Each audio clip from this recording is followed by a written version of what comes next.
जय हिंद साथियों। बिहार दरोगा नई भर्ती 2025 के लिए आज के सेट में हम लोग जीके और जीएस को मिलाकर टोटल 50 सिलेक्टेड प्रश्नों को कवर करेंगे, जो कि साथियों बीपीएसएससी के एग्जाम पैटर्न पर आधारित है।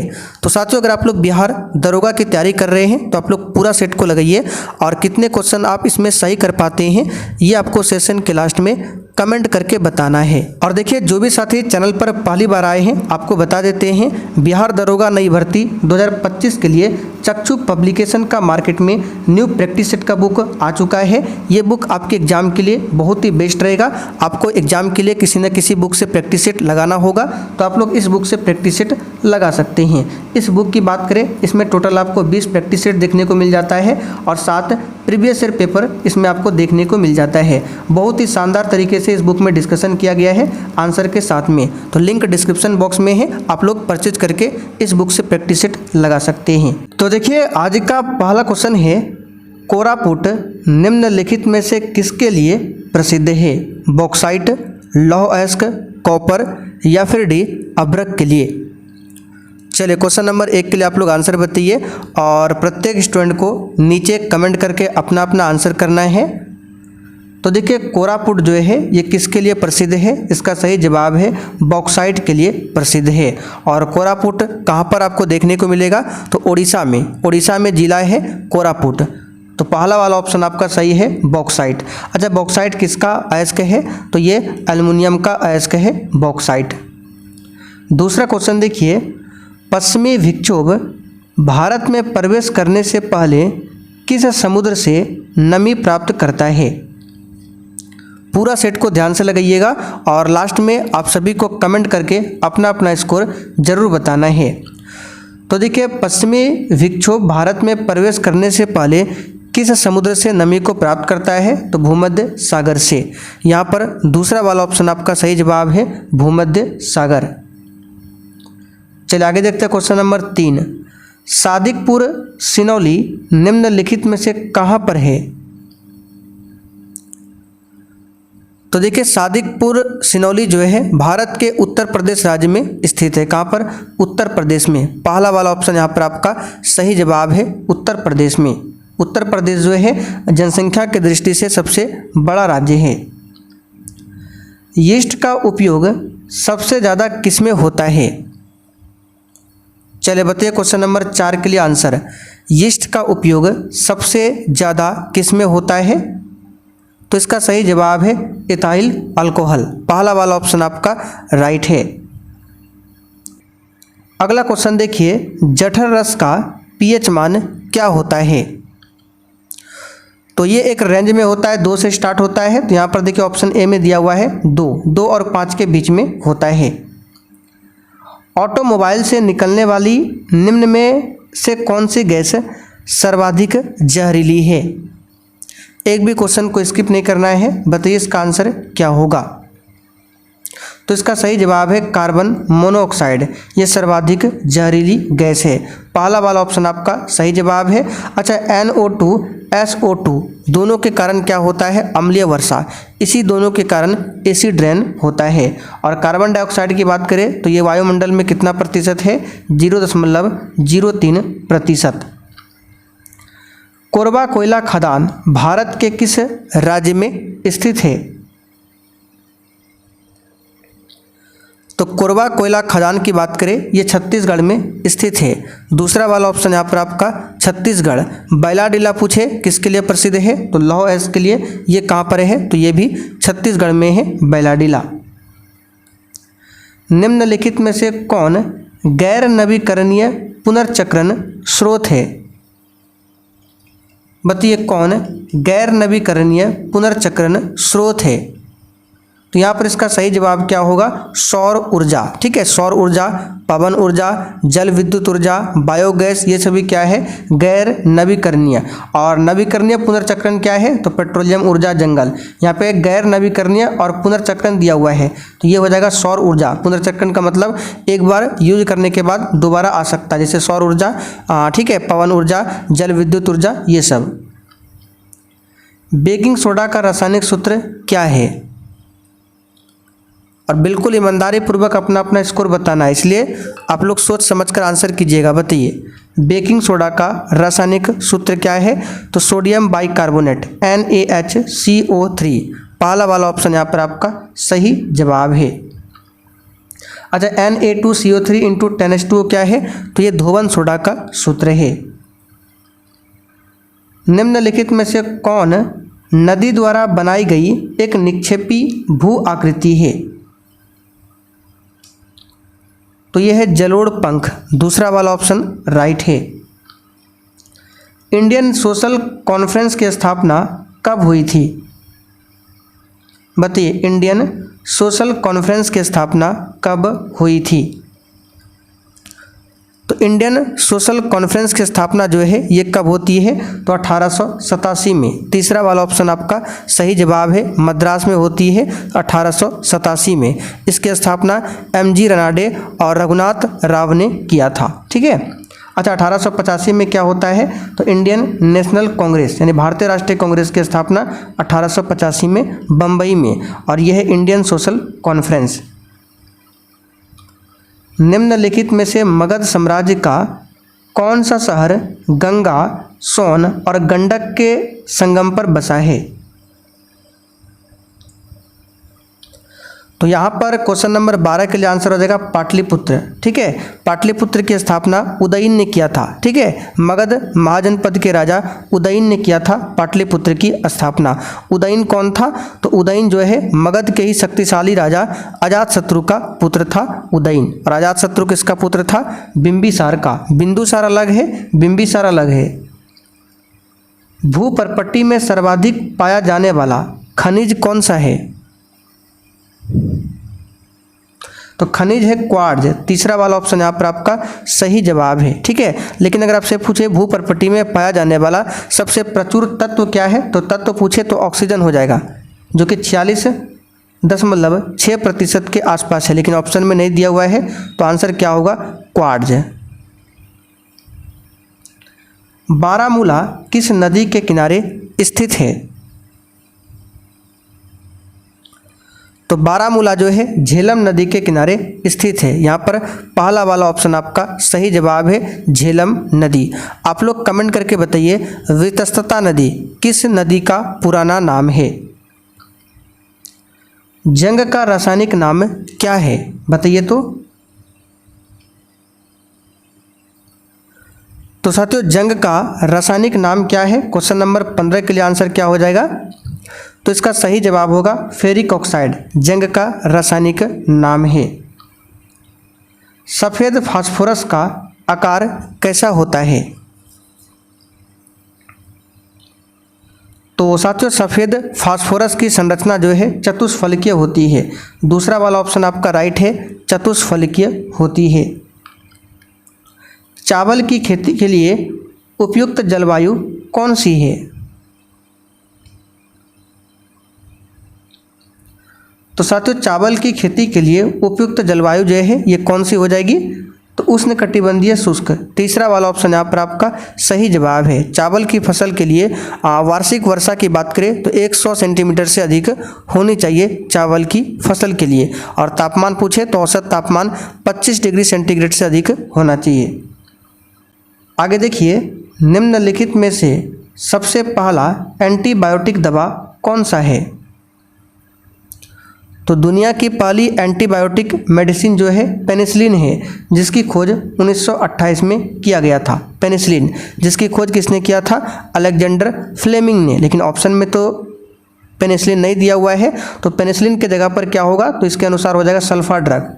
ऑप्शन में अगर पेनिसिलिन मिले तो आपको पेनिसिलिन करना होगा। पेनिसिलिन के बाद खोजा गया दूसरा जो एंटीबायोटिक दवा है सल्फा ड्रग है, जिसकी खोज 1932 में हुआ था। ठीक है, 1932 में। और दूसरा वाला ऑप्शन में जो है इसकी खोज 1949 में। टेट्रासाइक्लिन की खोज 1940 में और क्विलोन की खोज 1960 में। सबसे पहला हो जाएगा पेनिसिलिन, लेकिन ऑप्शन में नहीं है, तो आंसर होगा सल्फा ड्रग। निम्नलिखित में से कौन सबसे अधिक प्रत्यास्थ यानी कि लचीला है? तो सबसे अधिक प्रत्यास्थ लचीला की बात करें ये हो जाएगा स्टील। ठीक है, आपको लग रहा है कि रबड़ होगा, रबड़ लेकिन नहीं होगा। आंसर क्या होगा? स्टील होगा। निम्नलिखित में से किसकी तरंगदैर्घ्य सबसे कम है? आंसर है एक्स किरण का जो तरंगदैर्घ्य है सबसे कम है। एक्सरे की खोज किसने किया था? रोंटगन ने किया था। लोकसभा अध्यक्ष अपना त्यागपत्र किसे सौंपता है? आंसर है लोकसभा उपाध्यक्ष को, और उपाध्यक्ष अपना त्यागपत्र लोकसभा अध्यक्ष को सौंपता है। राष्ट्रपति अपना त्यागपत्र उपराष्ट्रपति को, और उपराष्ट्रपति अपना त्यागपत्र राष्ट्रपति को सौंपता है। आप लोग कमेंट करके बताइए, भारत के संविधान में उपराष्ट्रपति का पद किस देश के संविधान से ग्रहण किया गया है? प्रकाश तरंग और ध्वनि तरंग के बीच का अंतर निम्नलिखित में से किस घटना पर आधारित है?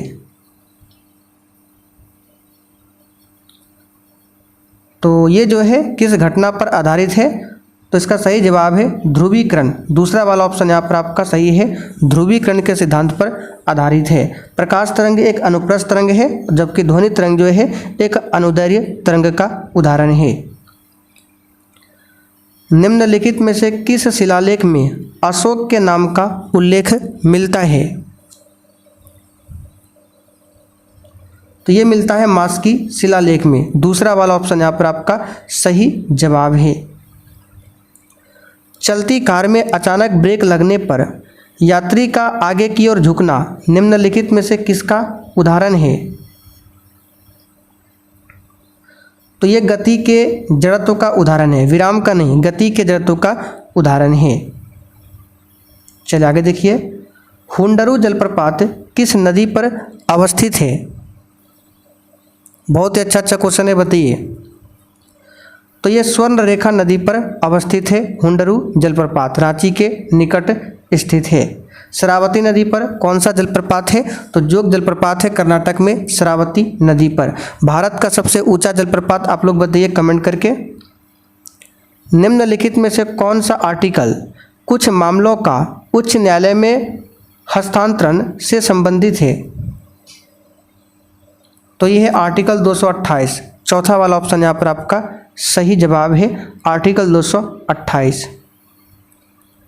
मानव नेत्र के किस भाग पर किसी वस्तु का प्रतिबिंब बनता है? तो किस भाग पर बनता है? रेटिना पर बनता है। रेटिना यानी कि दृष्टिपटल। कैसा बनता है? उल्टा बनता है, वास्तविक बनता है। तीसरा वाला ऑप्शन आपका राइट है।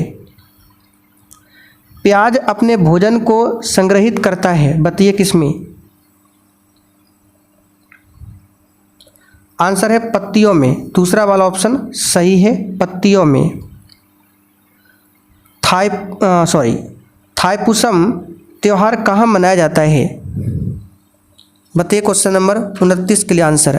थाईपुसम फेस्टिवल कहाँ मनाया जाता है? आंसर है तमिलनाडु में मनाया जाता है। प्रोटीन का पाचन कहाँ से शुरू होता है? तो प्रोटीन का पाचन अमाशय और ग्रहणी में शुरू होता है। तो यहाँ पर अमाशय दिया हुआ है, पहला वाला ऑप्शन आपका सही है।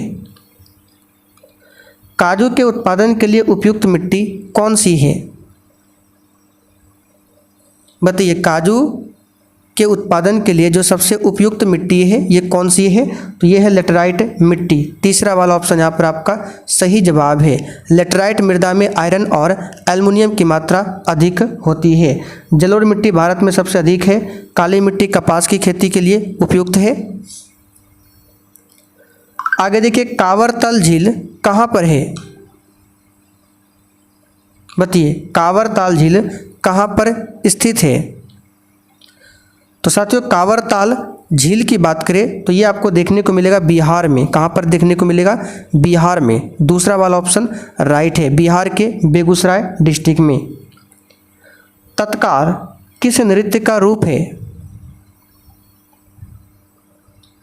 तो तत्कार जो है ये कथक नृत्य का रूप है। कथक जो है उत्तर भारत का शास्त्रीय नृत्य है। कथकली और मोहिनी अट्टम पूछे तो केरल का है। भरतनाट्यम तमिलनाडु का है। यक्षगान कहाँ का लोक नृत्य है? तो ये कर्नाटक का लोक नृत्य है। बाकी सभी क्या है? शास्त्रीय नृत्य है। आप लोग कमेंट करके बताइए, भारत में टोटल वर्तमान में कितने शास्त्रीय नृत्य है? भारत छोड़ो आंदोलन 1942 के समय जेल में भागकर किसने भूमिगत होकर लड़ाई लड़ी? बताइए, जेल से भागकर किसने भूमिगत होकर लड़ाई लड़ी? तो इस क्वेश्चन का आंसर हो जाएगा जयप्रकाश नारायण। पहला वाला ऑप्शन यहाँ पर आपका सही है। जयप्रकाश नारायण जो है हजारीबाग जेल से भाग निकले थे। जयप्रकाश नारायण ने ही संपूर्ण क्रांति का नारा दिया था। यूनिसेफ का मुख्यालय कहाँ पर है? तो यूनिसेफ की स्थापना 11 दिसंबर 1946 को हुई थी और इसका जो हेडक्वार्टर है न्यूयॉर्क शहर में है। ठीक है, तीसरा वाला ऑप्शन राइट है। राजा राम मोहन राय को राजा की उपाधि किसने दिया था? तो ये दिया था अकबर द्वितीय ने, कई बार बता चुके हैं। राजा राम मोहन राय को भारतीय पुनर्जागरण का पिता बोला जाता है। इन्होंने 1828 में ब्रह्म समाज की स्थापना किया था। 1815 में इन्होंने आत्मीय सभा की स्थापना किया था। विश्व मानवाधिकार दिवस कब मनाया जाता है? बताइए। तो 10 दिसंबर को विश्व मानवाधिकार दिवस मनाया जाता है। दूसरा वाला ऑप्शन सही है। 1 दिसंबर को विश्व एड्स दिवस मनाया जाता है। 26 नवंबर को संविधान दिवस। उत्तर भारत में भक्ति आंदोलन का आरंभ किस संत ने किया था? तो ये किया था रामानंद संत ने। दूसरा वाला ऑप्शन यहाँ पर आपका सही है। कौन सा क्षेत्र उच्च न्यायालय के अंतर्गत नहीं आता है? निरीक्षण अधिकार। ठीक है, निरीक्षण अधिकार ये उच्च न्यायालय के अंतर्गत नहीं आता है। उच्च न्यायालय बोले तो हाई कोर्ट। टोटल वर्तमान में भारत में 25 हाई कोर्ट है। सबसे पुराना high court Calcutta high court है। स्टेपी क्षेत्र किस फसल के लिए प्रसिद्ध है? तो स्टेपी क्षेत्र जो है किस फसल के लिए प्रसिद्ध है? यहाँ पर इस क्वेश्चन का आंसर क्या हो जाएगा? तो गेहूं और मक्का। ठीक है, यहाँ पर गेहूं के लिए भी प्रसिद्ध है और मक्का के लिए भी। तो यहाँ पर सही कर लीजिए, 2 और 3 इसका दोनों आंसर हो जाएगा। ठीक है, गेहूं और मक्का दोनों के लिए प्रसिद्ध है। किस कंपनी द्वारा रेलवे की शुरुआत पहली बार की गई थी? तो लॉर्ड डलहौजी को भारतीय रेलवे का जनक माना जाता है। और किस कंपनी के द्वारा? तो ग्रेट इंडियन पेनिनसुला रेलवे के द्वारा। पहला वाला ऑप्शन राइट है। सरकार के वित्तीय खर्च पर अंतिम टिप्पणी कौन करता है? तो नियंत्रक एवं महालेखा परीक्षक यानी कि कैग करता है। वर्तमान में भारत के कैग कौन है? आप लोग बताइए कमेंट करके। संविधान की कौन सी विशेषता वास्तविक रूप से संघात्मक नहीं है? तो न्यायिक पुनरावलोकन ये संघात्मक नहीं है। तीसरा वाला ऑप्शन यहाँ पर आपका सही आंसर है, ध्यान रखिएगा। किस संविधान संशोधन के तहत राष्ट्रपति को मंत्रिमंडल की राय को मानने के लिए बाध्य किया गया? तो यहाँ पर इस क्वेश्चन का आंसर क्या हो जाएगा? इसका आंसर हो जाएगा 42वां संविधान संशोधन, जो कि कब हुआ था? 1976 में हुआ था। इसी के तहत मौलिक कर्तव्य को भी संविधान में जोड़ा गया था। और इसी के तहत प्रस्तावना में भी 3 शब्दों को जोड़ा गया था, समाजवादी, अखंडता और धर्मनिरपेक्षता। ठीक है, चलिए आगे बढ़ते हैं। लौरिया अरेराज क्या है?